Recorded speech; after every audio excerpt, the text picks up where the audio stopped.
Welcome to Zoom O'Clock with your host, Tessie Anthony de Nassau. This podcast brings you enlightening discussions with leading experts and public figures directly to your ears. Hello, everyone, and welcome to Zoom O'Clock with Tessie Anthony de Nassau. My guest today is quite special, must I say.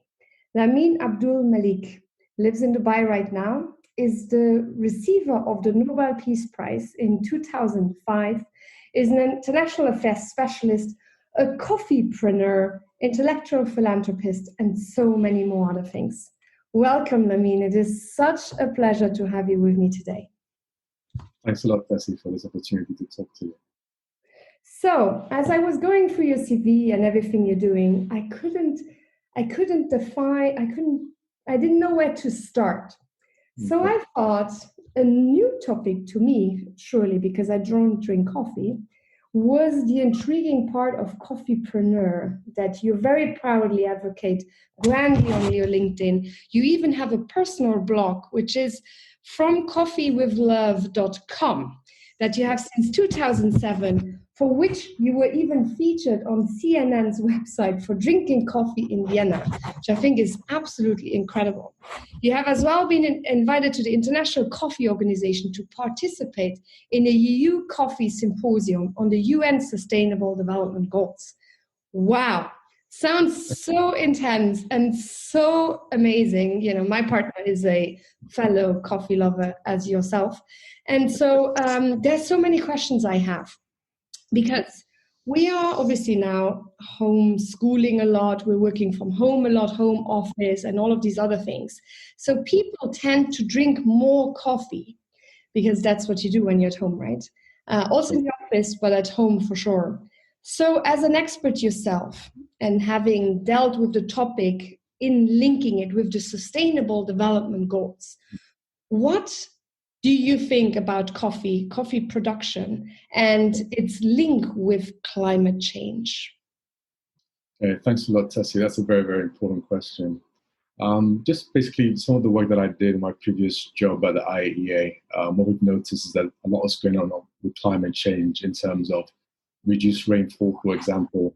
And last year, actually, I had an opportunity to go to a coffee research institute in Kenya, in Ruiru, just outside Nairobi.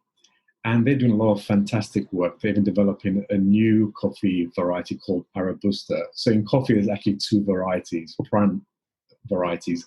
Arabica, which is what you get in high-end coffee shops, and Robusta is the cheaper, more caffeine-fueled bean, which you tend to get more in instant coffee. So the idea is basically to do with climate change. They're looking at developing new varieties that tend to satisfy at least 3 to 4 parameters. The first one, definitely, it should be a little bit more drought tolerant. It should be higher yielding, and definitely has to be a lot more nutritious. So if you look at what's happening in the world at the moment, in terms of, there's a lot of farming of coffees. And last year, one of the reasons why I actually went to the EU symposium was the price for coffee actually fell dramatically. So last year, you had a very sad scenario where even in farms in Guatemala, the farmers were actually abandoning their farms because the price of coffee was so low, which was actually very, very sad. You fast forward, or you go to like a typical European city, and people are paying like $3, $4 for a cup of coffee. Also last year, what was a bit controversial, there was even an article in the Financial Times where they said for a £2.50 cup of cappuccino, the coffee farmer gets 1p. That's actually atrocious, because it means that everybody, the other side, spend that amount of money on coffee. But of course, you have people in the coffee value chain who are saying, no, it's not. We have to charge £2.50 because we've got to pay rent, we've got to pay staff. But the farmer at the source is getting such a bad price. So, I mean, of course, people have different arguments for where they are. But let's face it, when it comes to the coffee farmers, whether it's in Africa, South America, Central America, Indonesia, there's no way they should be getting 1p on a cup of coffee. First of all, it takes a long time to even grow coffee. If you start, it usually takes 4 to 6 years for Arabica. So even a coffee farmer started today, it's going to be about 4 to 6 years before they actually get their cup of coffee onto your plate. I definitely think there should be something that's addressing the source. What happened last year as well in September to address this was the ICO, International Coffee Organization, is actually based in London. They held a conference in September last year to look at trying to agree with all the major players to get some kind of base price. Now you have something similar in Colombia, where the Colombia Coffee Authority actually guarantees a kind of a minimum price for coffee farmers. Anything below that is basically unsustainable, because coffee farmers, and maybe later we might talk about the youth, is coffee farmers who are already there now. They've been doing it for like 20 or 30 years. But you're going to find the next generation might not want to be a coffee farmer. So a lot of coffee farmers now actually looking at how they can invest the money they get to educate their children, maybe send them to university, have a different life.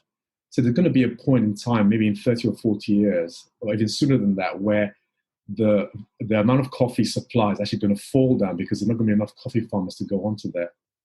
But definitely we're going to have to blame the consumer in the West. And one of the things we've been looking at with a friend of mine who's into blockchain was actually thinking about where we can have some kind of introduce into the coffee market. And the consumer definitely has to be responsible for this. A bit more responsibility about where's my cup of coffee coming from? Is the farmer getting a fair price?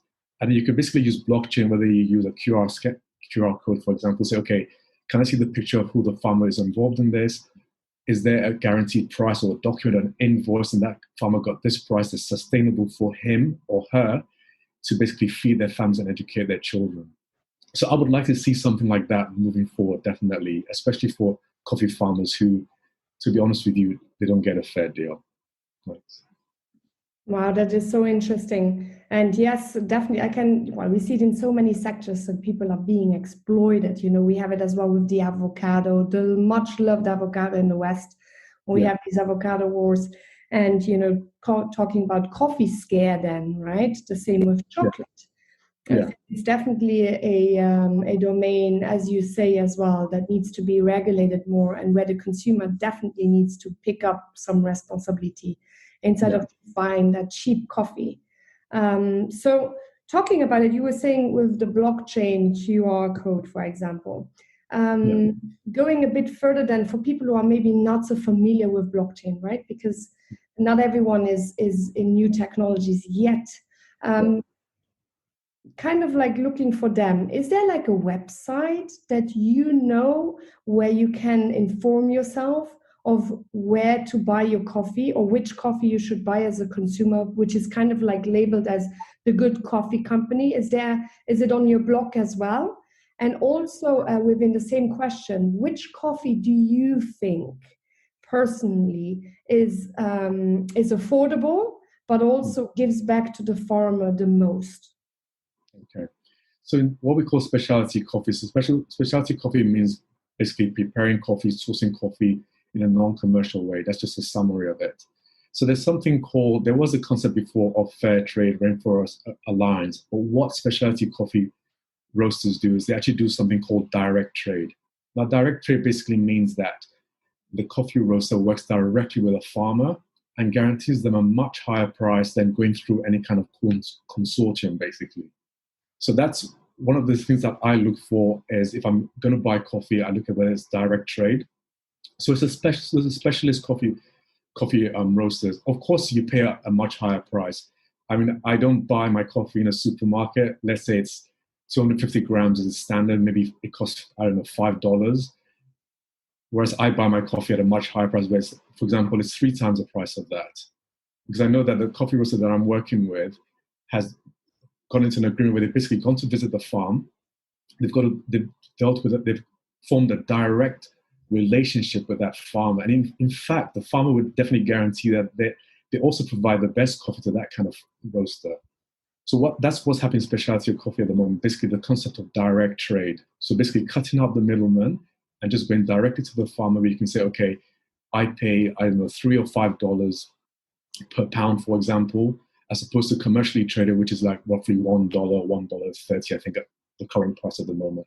So that's what I would probably advocate for at the moment in terms of getting, you're going to pay a lot more, but I think it's still affordable, whether it's an extra, if it's 3 times the price, it's still, let's say $15.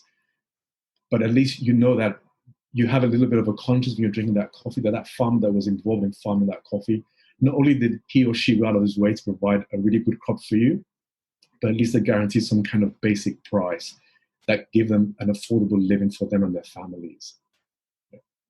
For sure. So kind of like, as we say, fast fashion, we are in the industry of fast coffee as well. And it's really time for people to make better choices. And kind of like watch out for one another, because there's definitely people taking advantage of that sector as well. So thank you for raising awareness of that. Before we move over to the next topic, just a little thing I heard in London. A friend of mine opened a cafe, and she has such specialized coffee there, which it's very rare apparently. But as a non-coffee drinker, I haven't tried it. But it's £50 a cup of coffee, which is specifically, there's a specific guy who is trained just for that coffee. So I will definitely share that with you, because you need to definitely go and try that coffee and tell me what you think. So that's to be seen then. So moving over then to the topic that I'm just burning to hear more about, which is your Nobel Peace Prize with the International Atomic Energy Agency in 2005. Yeah. How was that for you? And to be honest, with someone, that would be my dream, right? Getting a Nobel Peace Prize. I think it's the dream of everyone and every philanthropist, right? Yeah. Out there trying to make the biggest impact, help more people every day. How was that for you? And how does one get nominated for a Nobel Peace Prize? Okay, so just going back towards 2005. So just prior to that, I'm sure you probably remember, there was the issue, obviously, of the Second Iraq War and the concept of sending the IAEA, basically inspectors, to just verify whether there was weapons of mass destruction. Well, we know, obviously, post that date, there wasn't any WMDs. So actually, in recognition of the fact that the Nobel Committee awarded the IAEA that prize in 2005. So the IAEA, basically, the mandate is to use atoms for peace and development. So the idea is there's two aspects to nuclear technology. A lot of people hear about the concept of developing nuclear weapons and things like that. But the technology can be used for different things. So one of the things is about safeguarding. So any facility that has some kind of nuclear installation usually has to be inspected.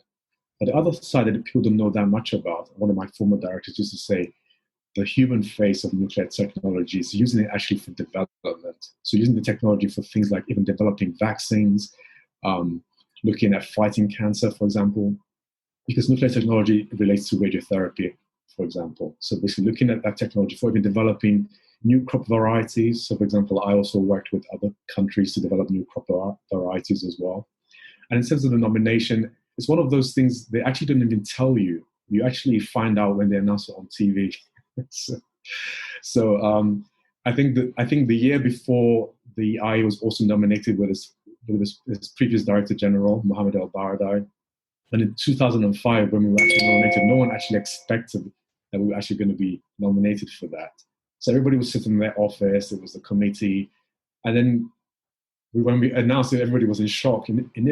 Immediately, the DG back then called a meeting, obviously, of all the staff, just to basically announce it, congratulate all the staff. And what I liked definitely was initially the committee just wanted to give it just to the Director General of the IAEA. And he said, actually, no, it's not me, it's my staff. I'm just the head of the place. So he said, if you're going to award it, you have to award it to the IAEA and its staff who have been looking at using this technology for peace and for development. Wow. I worked in the development aspect of it. So I think one of maybe the lessons what I would learn, I always tell the story when I was finishing university, maybe a lesson for maybe the young viewers of this.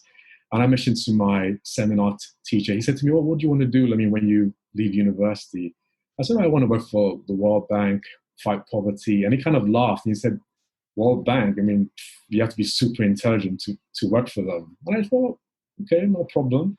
I'll still pursue with working development. And, you fast forward to, I give my age here a bit. So I think that was in 92 when I graduated from university. And you fast forward to 2005, 13 years later, and I'm working for an organization that gets this kind of award. So what I would say to the young viewers or anyone that's on their path, don't be discouraged by what anyone sees. If you have a path, you want to do something. I always wanted to work in development. I have a history of actually working in development. My father also was also in international organization, helping with development. My grandfather too. And I said, no, I just want to, serve people. I want to help. If I can use any technology or my skills that I've gained, I'd like to help people. So I think just stay on that path. Don't get discouraged by it. And you never know what might come around the corner. People will help you. And of course, one of these days, you'll actually be recognized for something that you've done. So I think just to encourage anyone, whenever you start a path, just go on it. Don't get discouraged. Just keep doing it. And if you have a pure intention, I think there will definitely be some kind of reward that will come. So did you then send the Nobel Peace Prize documentation to that teacher? I can see his face, but actually I can't even remember his name, to be honest with you. But it is true, we have it all the time, that we have teachers and people that should inspire us, that just kind of crush our dreams within the making. And I could not agree with you more. What I tell my mentees as well, never go with someone else's opinions about how your life should turn out to be. You are the master of your own success, and no one will do it for you. So definitely what you have said resonates a lot with what I have seen and what I tell my mentees, and I could not agree with you more. So within that space as well, let me find the quote. So as a Nobel Peace Prize winner and awardee, there's a quote on your LinkedIn where you say, if you live your life aligned with your core values, then you can transform both yourself and those around you positively. We both know, and probably the listeners here as well, we're living in times where there's a lot of innovation, but there's a lot of noise. There's a lot of things that we don't know, will they be good in the next few years? And, people shift their values sometimes to accommodate new and exciting projects. How do you keep focused on your core values? What does that mean for you? And how can young people specifically learn from that? Because they are the most vulnerable to have influences on their core values as they are growing into the market. Yeah, thanks a lot. That's a very good question. I think when I talk about values, I always like to go back to the concept of virtues.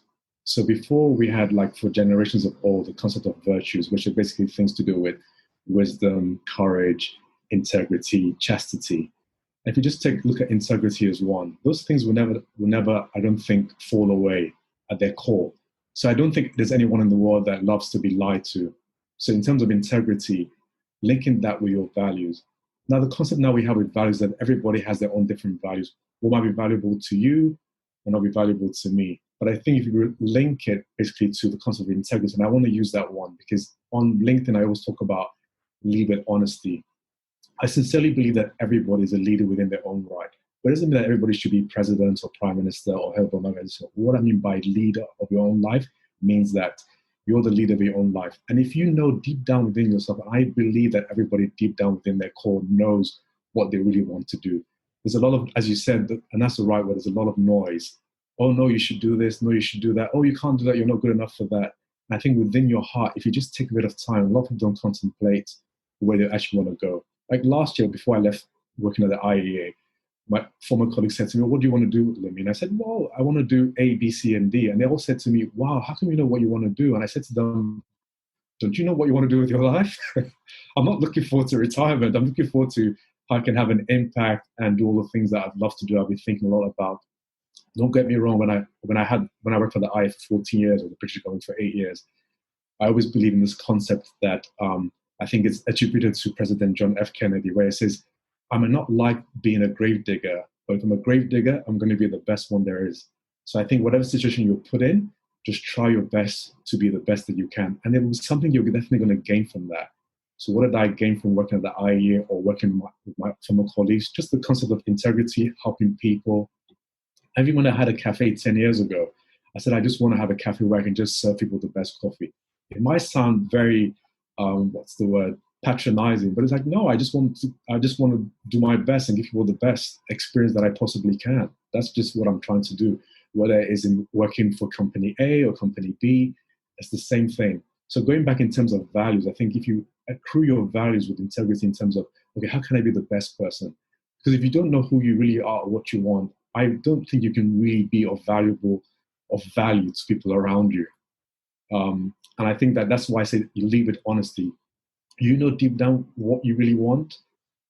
So, and that's the honesty part of you. So you need to lead yourself out of that. And as you said earlier on, lead with honesty, lead your life, and then those all around you. So that's my concept of, if you really believe who you are, you know what you want, you can lead a better life, you will have a positive impact on everybody around you. No, you're like a brother from another mother. I'm sorry, I needed to say that. Because just hearing you say, and I tell my mentees that all the time as well, I said, you're not made maybe to be a president, but I said, the only thing you need to focus on is becoming the best of the best of the best in what you like doing. And that is how you put yourself aside from all of the other competitors. And, I totally agree with you. And of course, always for me, and how I tell my teenage sons as well, always lead with integrity and authenticity, and also at the same time with respect. Just know that what you do is you're doing good in your core. So moving over, because we don't have much time left and there's so many questions. So you put as one of your greatest achievements your project in Zambia for treating cancer patients. Can you tell us a little bit about that? When was that? And is that project still running? Yeah. So I'll just go back a little bit to the Nobel Peace Prize. So the Nobel Peace Prize usually comes with an award of $1 million. So when that amount of money was awarded to the IAEA, it was agreed that will be actually allocated to cancer projects. And at that time, I was actually working on the premier cancer project in Africa. So I actually received some of that money onto my project to help Zambia establish their first radiotherapy facility for treating cancers. Now, radiotherapy is just one way of treating cancer, but what tends to happen a lot in Africa is that by the time people have discovered they have cancer, it's quite late. You're looking at stage 4. So radiotherapy is basically one of the ways, is almost like palliative care. So basically, it's an idea just to extend people's lives. Of course, if it can be caught much earlier, then it's much better. And the thing with cancer in Africa is, sadly, 70% of the people who get cancer in Africa tend to be women. In rural societies in Africa, the woman is very integral to the society.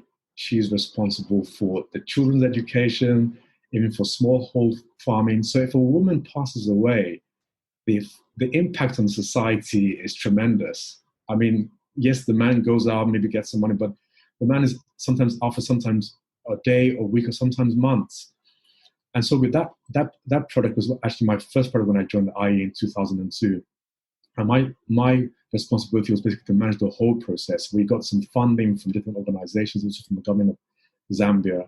And I had to manage the process in terms of human resource, helping them select the right equipment, working, of course, with someone in my team. I was coordinating for the team. And in my team, I had experts who were oncologists or medical physicists that also advised how we should do things in a different way. So that product is still running. At the moment, they treat about 1,500 patients a year, and they actually expanded because they need to have more people.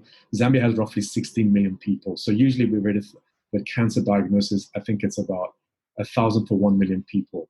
So if you have 16 million people, you have at least 16,000 new cases a year, which is a lot of people to be diagnosed. And I think what's important is that in terms of that figure, if you look at breaking it down to women or men that can be cured from cancer, it has a big impact. And the reason why I tend to like radiotherapy projects is that if you save one person's life today, the impact is tremendous. You might say, okay, it's just one person's life. But one person's life for that family, especially if it's a woman, is just, you can't put a price on that. So that for me, and the reason why that product was actually even recognized as a successful product in Africa, not because I was the manager for that, is because we actually followed some kind of experimental way of setting up a radiotherapy facility in Africa. So I'm glad to say that I'm even still in touch with the doctors that I trained on the project. We train them for 4 years. It takes 4 years to train an oncologist. I even have them on WhatsApp, for example. So I always speak to them, ask how things are going, how I can help them. And they call me, they always say, The only thing they didn't give me is they never gave me a passport for Zambia, because I was always very attached to them and I really liked their professionalism. So also for me as well, at a personal level, my grandfather, my father, my brother-in-law actually also passed away from cancer. And they were not even like, my father never smoked. And I remember the doctor saying, I wish you smoked a cigarette so I can tell you how you got lung cancer. And they couldn't explain why he had that. So there's a personal thing to do with cancer, because I think if you're diagnosed quite early, you can actually be saved. It's one of those diseases that it's still the number one killer disease in the world. At the moment, we're talking about a pandemic, but cancer kills. In Africa, it's predicted that in the next 10 years, 1 million a year will die from cancer. That's a lot of people in 1 year to die from a disease. But people don't talk that much about it because it's what we classify as a non-communicable disease. So you get it from things, whether it's to do with diet or lifestyles, but obviously you can't pass it on. But still, 1 million a year in 10 years, that's the prediction. That's a lot of people. That kills already more than TB, malaria, HIV.